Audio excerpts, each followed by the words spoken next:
manufactured white powder pestilence, Marine Corps flak.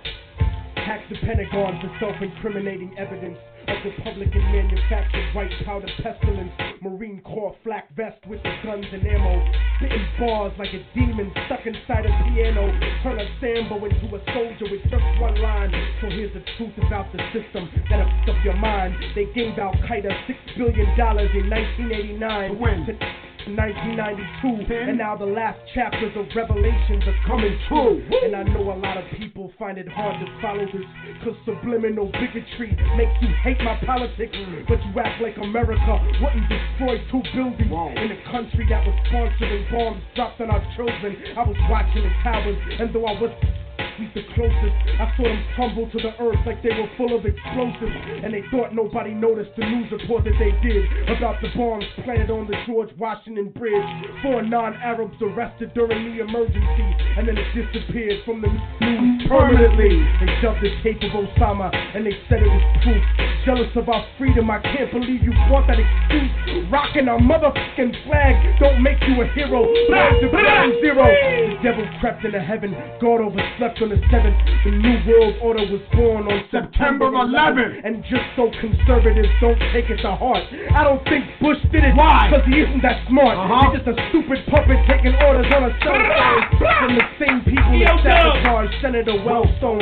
The military industry got it popping and locking, looking for a way to justify the Wolfowitz doctrine. And as a matter of fact, Rumsfeld, now that I think back, without 9/11, you couldn't have a war in Iraq or a defense budget of world conquest proportions, kill freedom of speech and revoke the right to abortion, tax cut extortion, a blessing to the wealthy and wicked, but you still have to answer to the Armageddon you scripted. And Dick Cheney, you fucking leech, why don't you tell them your plans about putting your pipelines through Afghanistan and how Israeli troops train the Taliban in Pakistan? You might have some house niggas fools, but I understand colonialism is sponsored by corporations. That's why Halliburton gets paid to rebuild nations. Tell me the truth, I don't scare into paralysis. I know the CIA saw Bin Laden on dialysis in 98 when he was top 10 for the FBI. Government ties is really why the government lies. Read it yourself instead of asking the government why. Cause in the cause of death, the cause of propaganda to die. Underground Railroad. Underground Railroad. Stop playing. The mighty EO technique.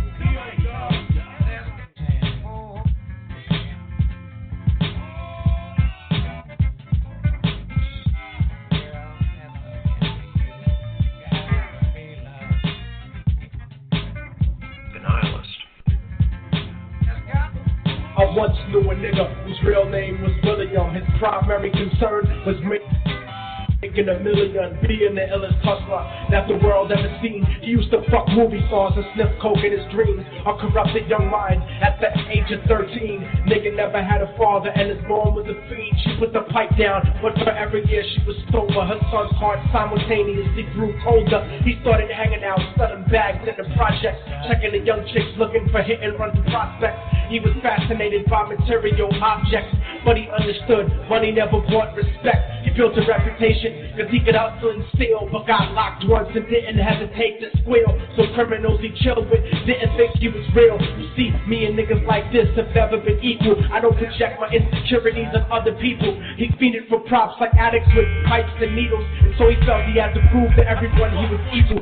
Feeble-minded young man with infinite potential, the product of a ghetto-bred capitalistic mental.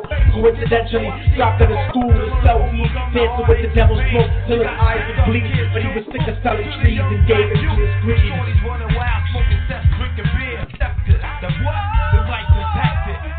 Everyone trying to be tripe, never face the consequences. You probably only did a month for minor offenses. Ask a nigga doing life if he had another chance. But then again, there's always the wicked that knew in advance. Dance forever with the devil on a cold cell block. But that's what happens when you rape, murder, and sell rock. Devils used to be gods, angels that fell from the top. There's no diversity because we're burning in the melting pot.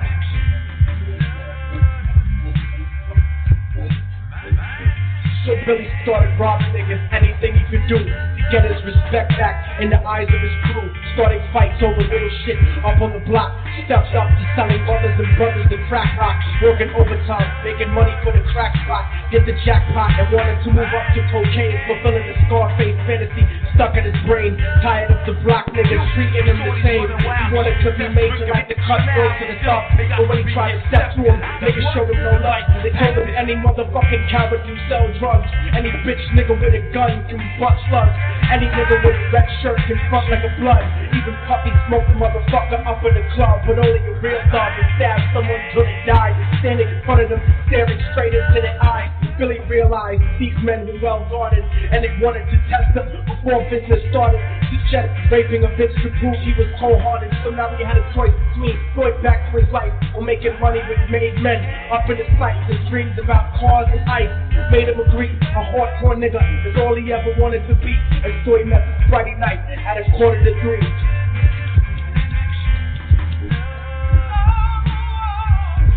Everyone trying to be right, never face the consequences. You probably only did a month for minor offenses. Ask a nigga doing life if We want it so bad, we might cry. again, there's always the wicked that knew in advance.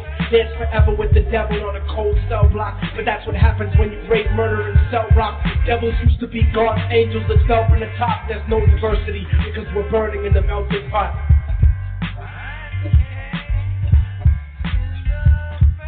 They drove around the project slow while it was raining, smoking blunts, drinking and joking for entertainment, until they saw a woman on the street walking alone 3 in the morning, coming back from work on the way home, until they quietly got out the car and followed her. Walking through the projects, the darkness swallowed her. They wrapped their shirt around their head and knocked her onto the floor. This is it, kid, now you got your chance to be raw. So Billy yoked her up and grabbed the chick by the hair, dragged her into a lobby that had nobody there. She struggled hard, but they forced her to go up the stairs. They got to the roof and then held her down on the ground, screaming, "Shut the fuck up and stop moving around." The shirt covered her face, but she screamed and clawed. So Billy stomped on the bitch till he broke in the jaw. The dirty bastards knew exactly what they were doing. They kicked her until they cracked her ribs and she stopped moving, blood leaking through the cloth. She cried silently, and then they all proceeded to rape her violently. Billy was made to go first, but each of them took a turn, ripping her up and choking her until her throat burned. A broken jaw mumbled for God, but they weren't concerned. When they were done and she was lying bloody, broken and bruised, one of them niggas pulled out a brand new 22. They told him that she was a witness for what she'd gone through, and if he killed her, he was guaranteed a spot in the crew. He thought about it for a minute, she was practically dead, and so he leaned over and put the gun right to her head. A woman and I can't turn back.